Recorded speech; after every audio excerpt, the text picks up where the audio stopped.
Dear people who may watch this, Stefan's so inspirational that I put on my rosé pants. Amazing. Which you can get at Barley Swine or Odd Duck. That, not the pants. Oh. Justin, if you don't mind turning the bottle around so that we can see the back label, because it's, yeah, there you go. So this is a producer called Faust Piste. This is the 2018 vintage dated fish sauce from him. If you could see just under the fish sauce, it says Method Ancestral, right? Which basically is a fancy French term that means made in the pet nat style. So pet nat stands for pétillant naturel, which means that basically they've got the fruit, they pressed it off the skins, they put it in a tank, it started fermenting with, yeast, and then they halted fermentation when the sugar levels got to a certain point. There's still sugar in the wine, and there's still yeast in the wine too.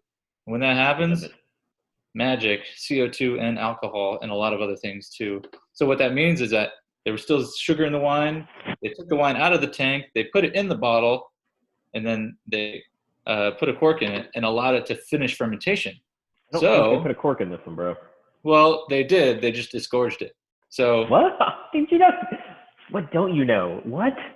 Well, I mean, or they use a crown cap. Maybe they did. Who knows? But I do know that this wine is disgorged. That's for dang sure. So it's corked. Yeah, or with a crown cap. Something to close it up. That's right. So they basically let it finish fermentation inside the bottle, and then they basically extracted all the yeast and other sediment in the wine by disgorging it, and then they put a crown cap on it, and then they sold it to me, and then I gave it to you. That's what happened. The man, yeah. So, this wine is made from Muscat Blanc, which is cool. It's sourced from a single vineyard in the Willamette Valley, which is also cool. But another cool story about this wine is that it's made from a winemaker who started off in the restaurant industry first. So this guy was a chef, and actually had a restaurant in Portland called Savage that he opened for a couple of years. Exactly. Ratchet, right? So he was actually making wine and selling his own wine, and in his restaurant, and also throughout the state of Oregon, and also running a restaurant as an executive chef, which is a madness. So basically, he closed his restaurant down, but him and his wife kept the wine industry or the wine thing going, which is totally cool. And now they make it full time out of a little place in Southeast Portland, and they source their fruit from all over the Northwest. So they don't source particularly just from Oregon or the Willamette. They'll source from all over the place. Portland's the only place maybe weirder than Austin. I don't know, but you got to trust that. Yeah. So he basically makes wine for food, and he has different labels called this is fish sauce, but he also has oyster sauce. He has pizza sauce. He has, what's another one? Okay, when you get those, let's do this again. What? Yeah, duck sauce. Oh. When people drink sparkling wine, they will typically drink it out of a flute. Typically out of a flute because, classy, you want to see the bubbles go, do the thing. It's that's what our parents did, right? Exactly. But I actually advise people to drink it out of a white wine glass because aromatics is a big thing in wine, right? And for sparkling wine, it's just as important to smell it as it would be any other type of wine. So when it's in a regular glass, you can actually get your nose in there and get all of those sort of nuances of flavor through your olfactory system. So I encourage people to drink sparkling wine out of a wide-nosed or a wide-mouthed glass so you can get your nose in there. Try to put your nose in the champagne flute. Try to do it. This is internet content. Do it. I mean, it's not hard to do. It's very hard to do. It's just you don't get any. You have to drink it like Steve Martin did in Roxanne. Exactly. So we just crack this bad boy open?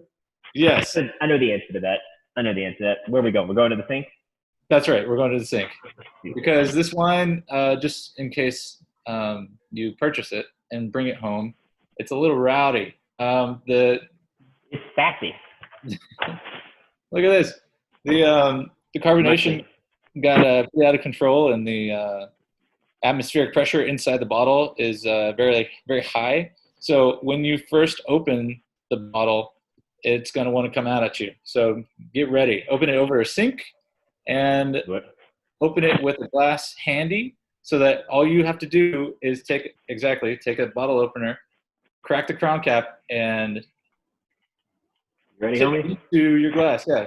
Let's see if I don't ruin a computer doing this. This is gonna be fun. And this is the last video ever made on this computer. You did it! Nice, like a pro. Check that out. Oh, am I a rapper now? Exactly. Dude, that is so active. Yeah. I mean, like, I don't know if you can. The head in there is still like Yeah. it is actively going. Look at how that. Look at that. It's rambunctious. Yeah. So another thing you can notice about this wine is that it's unfined and unfiltered, so it's kind of murky. It's got that great, like, sort of straw yellow color, and a lot of bubble action. Okay, so the magic of editing, I've done a perfect pour, and we're back at the other side of the counter. So why do you love this wine? Look at that bad boy. So yeah, if you noticed, it's unfined and unfiltered, which is always good. It has a lot of content. It is a little cloudy, yeah. I mean, not like murky at all. Yeah, and you know, it's rowdy on the palate, and what I mean by that is that it's got a lot of sort of effervescence and carbonation, which I think they did really well. Almost like a wheat beer, like maybe like a little bit of a sour wheat. Yeah, absolutely. Oh wow! That's just kind of like, you know, the yeast strains doing their thing. In addition to that, Muscat to me always kind of smells like a candied pear, you know. In addition to like jasmine or white flower. So on the nose, it's interesting because it's perceptibly sweet on the nose. You smell it and you're like, oh, this might be a sweet wine. It does come off. You're really like not too sweet, but it does come off as a bit of sweet. That is like, I love the murk. Like, it's just class beautiful, man. Exactly.